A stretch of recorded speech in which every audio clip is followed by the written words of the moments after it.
Nanindigan si Senator Judge Risa Ontiveros na hindi kailangang ibalik sa Kamara ang Articles of Impeachment laban kay Vice President Sara Duterte. Sa panayam po ng Super Radio DZBB kay Ontiveros na isa sa mga tumutol sa nasabing motion, pwede naman daw na ipatawag na lang ang House prosecutors para sila ang mag-certify na walang nilabag sa konstitusyon.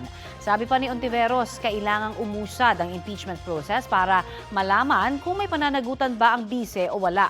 Sa hiwalay na panayam ng DZBB kay Senator Judge Francis Tolentino, pumabor daw siya na ibalik sa Kamara ang Articles of Impeachment dahil hinihingi rin ng Senate Impeachment Court na ipahayag ng 20th Congress na gusto pa nilang ituloy ang impeachment.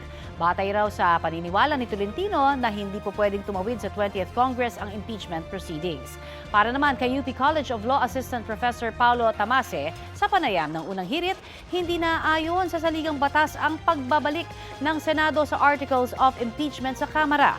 Gayunpaman, mas mainam na sagutin na lang ng Kamara ang mga hinihingi ng Senado para hindi na lalong maipit pa ang impeachment proceedings.